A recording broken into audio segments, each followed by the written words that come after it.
This year, an Indian realty major made an announcement. Its latest luxury residential project was ready. It was located in Gurugram in India's national capital region. The project opened for pre-sale, and within 72 hours, it was sold out.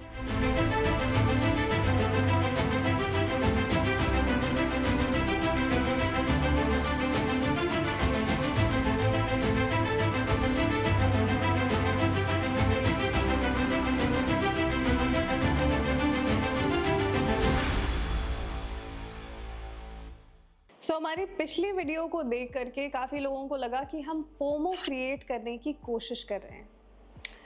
वैसे आज की date में 3.2 के views तो हैं उस video पर I think, but कितनी बुकिंग्स हो गई हैं उस वीडियो के चलते आज ज़रा ये भी देख लें तो शायद ये प्रूव हो जाए कि हम फोमो ही क्रिएट कर रहे थे। That's exactly what we are going to talk about right now. Hello and welcome to the Nest Story, your real estate friend online. I'm your host and guide दीक्षा सिंह, और आज जिस टॉपिक पे मैं बात करने जा रही हूँ वो किसी को भी पसंद नहीं है। Nobody likes to talk about that criteria in real estate. But उससे पहले मैं कुछ चीज़ें ऑफ कोर्स बताना चाहती थी। जैसे आप मेरी काफ़ी सारी बातें बहुत ध्यान से सुनते हैं और उसको बहुत तरीक़ों से इंटरप्रेट करते हैं। So I just wanted to come forward and say this कि जितने भी ये 2 BHKs में रहने वाले लोग हैं या फिर जिनका बजट कुछ 50-60 लाख से शुरू भी होता है, so I just feel so bad कि वो लोग ऑफेंड हो जाते हैं या फिर उनको ऐसा लगता है कि वो इस रियल एस्टेट मार्केट से ही आउट फील कर रहे हैं अपने आप को।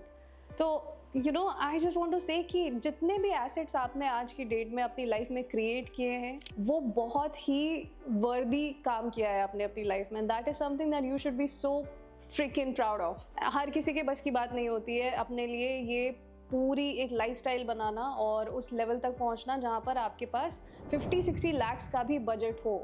So please don't feel demotivated और ऐसा बिल्कुल मत सोचिए कि ये एस्पिरेशनल लाइफस्टाइल आपके लिए है ही नहीं, आप कभी अफोर्ड नहीं कर पाएंगे। ये नेगेटिविटी में बिल्कुल नहीं जाना है। प्लीज़ ज़रा आप इन सब चीज़ों पर ध्यान ना दें। And I feel so bad जब हमारे पास कॉल्स आती हैं और लोग थोड़ा सा झिझकते हैं, थोड़ा हेजिटेट करते हैं अपना बजट बताने में। इवन दो उनका बजट लाइक 1 करोड़ 40 लाख होता है, कभी कभी 1 करोड़ 80 लाख होता है कभी कभी, but they are still hesitant to actually come forward and accept कि उनका ये बजट है, क्योंकि उनको लगता है हर चीज़ तो अब बिल्कुल हाथ से ही बाहर जा रही है, तो शायद ये एम्बैरेसिंग होगा। But I just want to tell you guys, आपने इतना क्रिएट कर लिया है अपने लिए, ये बिल्कुल कहीं से भी एम्बैरेसिंग तो बिल्कुल भी नहीं है। और we support you in this journey. We would like to actually help you get through the best decision in your real estate investments. अगर आपके पास 50-60 लाख का भी बजट रहता है और आप उससे कुछ प्रॉफिट कमाना चाहते हैं, तो आप किसी भी अच्छी ड्यू डिलिजेंस के साथ, एस्टैब्लिश डेवलपर्स के साथ कमर्शियल्स में इन्वेस्ट कर सकते हैं और प्रॉपरली आपको अपनी रिसर्च उसके लिए कर लेनी चाहिए। And then you should invest on it so that you get an actual profit out of it. तो 50-60 लाख में भी आपको निराश होने वाली तो बिल्कुल कोई बात नहीं है।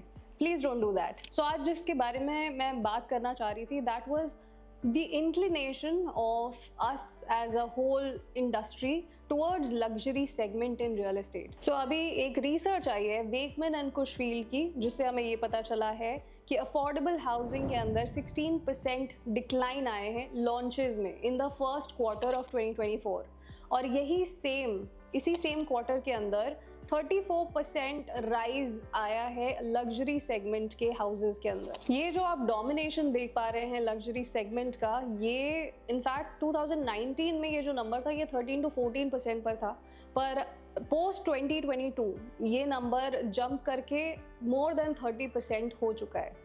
और यहाँ पर आप मार्केट्स पर जाते हैं अगर, तो एनसीआर में 61% का ये जो नंबर है वो काफ़ी ज़्यादा बैफलिंग है। And but that's the truth, that's the reality.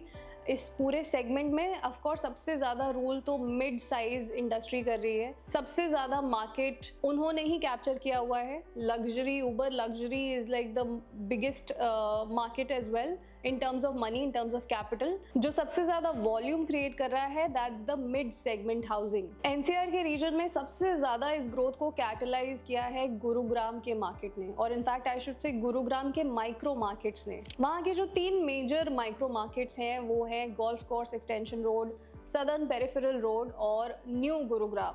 अब ये सभी एरियाज बिल्कुल फ्लरिश कर रहे हैं और यहाँ पर बहुत ही ज़्यादा एक्सपेंसिव प्रॉपर्टीज़ आ रही हैं। पैन इंडिया को देखें तो सबसे ज़्यादा राइज ऑफ कोर्स अपनी फाइनेंशियल कैपिटल मुंबई के अंदर रहती है, जहाँ पर अल्ट्रा लग्जरी हाउसिंग बिल्कुल एंटर कर चुकी है और वहाँ पर 92 क्रॉर्स से लेकर के above 50 crores is like the basic average for luxury housing in that city. एक इंटेलिजेंस रिपोर्ट के मुताबिक इंडिया का रियल एस्टेट मार्केट 2029 तक 101 बिलियन यूएस डॉलर्स टच कर जाएगा। 2024 एक टर्निंग पॉइंट है real estate, specially luxury real estate segment में। आप जब ये ट्रेंड्स देखेंगे देन यू विल रियलाइज कि every third launch is a luxury segment launch, और ये सब सारे ट्रेंड्स 8 मेजर सिटीज़ में किए गए हैं और ये रिजल्ट्स आए हैं। अब यहाँ पे सबसे बड़ा रोल आ जाता है एस्टैब्लिश्ड डेवलपर्स का।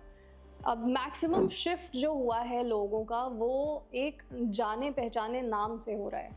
अब लोग ऐसे डेवलपर्स के साथ अटैच होना चाहते हैं जो उनको पहले से प्री एग्जिस्टिंग मार्केट में दिख रहे थे, और that's the whole game, that's how it should be. ऐसे ही अच्छे डेवलपर्स के साथ ही आपको एसोसिएट होना चाहिए, क्योंकि आप जब बिल्डर बायर एग्रीमेंट बनवा लेते हैं अपना, आप अपनी लीज ले लेते हैं, एक तरीके से आप ओनरशिप ले लेते हैं, लगभग 99 ईयर्स की ओनरशिप ले लेते हैं, तो एक तरीके से आपका एक कनेक्ट बन जाता है।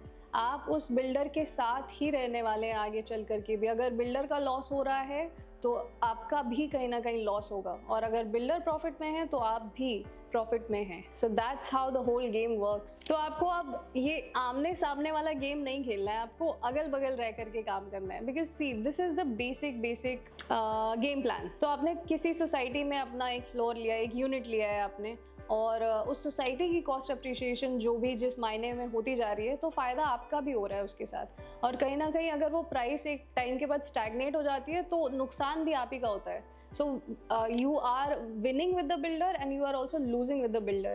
So associating with a good developer is of peak importance. Gurugram के बारे में एक और बहुत ही अच्छी चीज़ ये निकल करके सामने आ रही है कि अब वहाँ पर बेटर कनेक्टिविटी भी होने वाली है, like it's going to be even better. And of course that whole area has become so commercialised. अब गुड़गांव में बहुत ज़्यादा, जब भी कोई बहुत ही अल्ट्रा लग्जरी सेगमेंट प्रॉपर्टी आती है तो आपको पता होता है कि वो गुड़गांव में ही आ रही होगी, और ऐसे प्रोजेक्ट्स आ रहे हैं जो कि बिल्कुल आते ही चले भी जाते हैं, चाहे उनकी बेसिक बॉक्स प्राइस भले ही 25 करोड़ क्यों ना हो। और एक बहुत ही इंटरेस्टिंग चीज़ मैंने नोटिस करी कि अब आपने देखा होगा कि जेन जी भी रियल एस्टेट में एंटर कर चुका है।